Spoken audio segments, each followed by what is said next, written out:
Alors, reprenons notre tutoriel. Il s'agit ici de voir comment on alimente notre base de données en données alphanumériques dans un premier temps, puis dans un second temps en données géographiques. Alors, ce qu'on va faire, on va voir déjà comment saisir manuellement des données alphanumériques, par exemple dans la table région. Je me positionne bien entendu sur la table région, et depuis View Edit Data All Rows, je vais afficher le tableau. Alors il charge. Bon, il n'y a pas de données, mais voilà.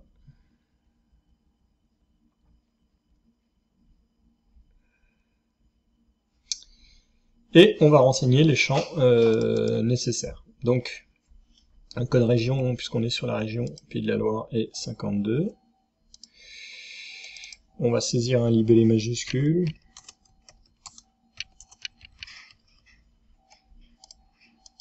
Et un libellé minuscule. Voilà, bien entendu.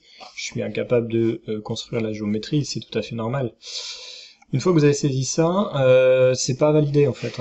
Il faut bien penser à cliquer sur le bouton qui est ici pour pouvoir valider les données. Donc ça, c'est une première méthode. Effectivement, bon, ça va quand vous avez une ou deux lignes à saisir. Il faut faire attention, bien entendu, à la saisie. Maintenant, je vais vous montrer comment insérer des données via des lignes de commande, qui peut s'avérer en fait très utile. Puisqu'on peut, il suffit de modifier des fois pas grand chose, ou avec un fichier Excel, reproduire. Donc là on voit qu'on n'a pas de département, donc depuis le menu Tools, Query Tools, je vais rentrer dans une requête, un éditeur de requêtes plus précisément, et je vais saisir l'instruction insert. Insert into, le nom de ma table, donc on est dans public.département. Et comme je ne vais pas... je pourrais ne pas mettre ces champs, mais ça veut dire que j'insère les données dans l'ordre des colonnes. Donc si je veux pouvoir les modifier, modifier l'ordre ou ne pas mettre tous les champs, je suis obligé de mettre les champs. Donc depID, deplib maj, deplib min et regID. Voilà. Les values. On va faire ça à la ligne, parce que j'ai pas beaucoup de place. Entre simple cote, le numéro de département, donc on va avoir le 44, virgule, Loire-Atlantique, alors en majuscule c'est ça le premier, oui, Loire-Atlantique. Hop, Loire-Atlantique.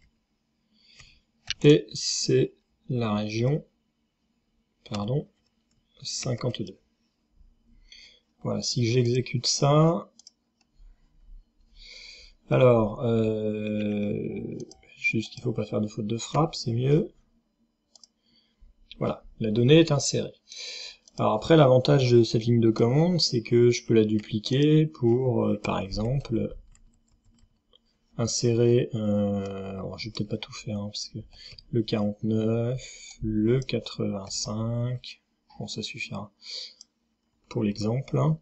Donc 49, on est en Maine et Loire.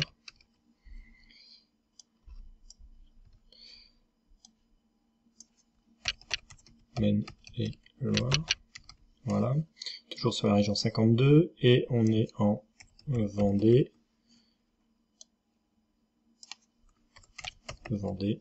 Voilà. Du coup, j'exécute tout ça. Et mes données sont insérées. Donc ça peut, on peut construire en fait à partir d'un fichier Excel et puis des concaténations, on peut réussir à reconstruire une chaîne comme ça, ce qui est pas si compliqué que ça. On colle tout dans le requêteur SQL et on exécute. Donc là si par exemple je regarde, j'ai bien toutes les données que je viens de saisir qui ont été insérées.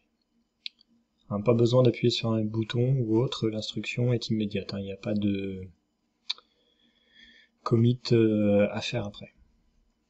Voilà, bon, on va fermer un peu. Je vais pas sauvegarder. Alors c'était done save plutôt.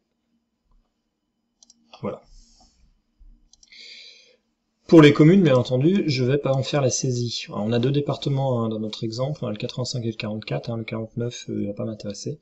Donc pour les communes, je vais aller chercher un fichier, tout simplement, pour charger en fait les données communales, pour charger les données communales.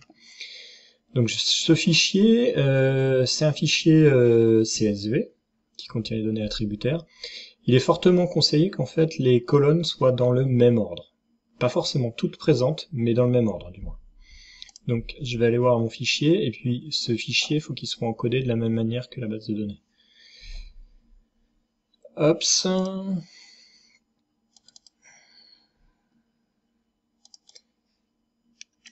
Cours. On va y arriver. Data. Champ 2.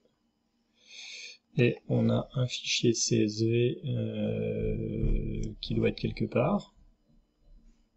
Ou alors il est, excusez-moi, sur jour 1. Voilà. Commune 4485.csv. Donc si je l'édite avec Notepad++, on va regarder les colonnes. Hop. Déjà l'encodage, vous voyez qu'il est encodé en UTF-8. S'il était encodé en MC, parce que par exemple vous l'aviez exporté depuis Excel, faites convertir en UTF-8. Attention, ne changez pas l'encodage, ça change pas l'encodage, ça change juste la manière de le visualiser. Si vous voulez le convertir, il faut faire convertir en UTF-8 avec Notepad++. On a le code d'INSEE en premier, le libellé majuscule n'est pas là, le libellé minuscule est là, on a le code département.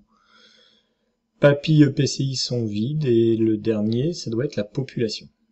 Donc ce qu'on va faire, on va rajouter la POP 2016 comme champ, déjà on va voir comment rajouter un champ, et ensuite, comme on n'aura pas le libellé majuscule, il faut faire attention, parce qu'il me semble que le libellé majuscule ici est défini par défaut en obligatoire, en note nulle. Donc on va modifier ça.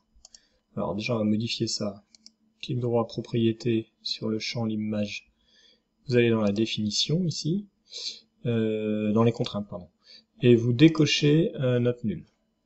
Donc, déjà première chose. Comme ça on pourra insérer des valeurs sans qu'il soit bloquant, sinon le champ est bloquant. Il y avait une petite faute dans le com.id. Je crois que je me suis trompé dans sa définition, j'ai mis 3 caractères, hein, c'est bien entendu, c'est 5 caractères. Puisqu'il y a le code département et les 3 du numéro de la commune. Et pour ajouter un champ, clic droit sur colonne, le nom, on va faire un copier-coller, et la définition ici, alors on va rentrer de l'integer, ça sera suffisant. Sans contrainte ni quoi que ce soit de longueur. Et pour importer le fichier, clic droit, import, export. Alors, par défaut je suis en export, donc je me mets en import, je vais chercher le fichier. Alors comme l'arborescence est toujours un peu compliqué à gérer avec, je suis sur le bon répertoire, vous pouvez faire des copier-coller dans la zone de saisie du répertoire, c'est quand même beaucoup plus facile. Je sélectionne, l'encodage c'est de l'UTF-8, donc ça je le reprécise bien sûr. On a un header, les en-têtes en ligne de colonne, et notre délimiteur, oui ça s'appelle comme ça, délimiteur, c'est de mémoire un point virgule, voilà, je préfère les vérifier, c'est de mémoire un point virgule, et les colonnes, alors, regardons si on a tout là, code, etc., tout ça on laisse, c'est pour les textes. Et les colonnes, on a bien le com.id, le libellé majuscule il est vide mais on l'importe puisqu'il est dans les champs. Par contre on n'a pas la geom, et c'est normal puisqu'on peut pas l'avoir dans un CSV. Enfin on pourrait en binaire ou même en WKT, mais là on l'a pas en l'occurrence. Et normalement ça passe. Si ça passe pas, on analysera le message d'erreur. Donc successfully, c'est passé. Vérifions. All rows. Et mes données.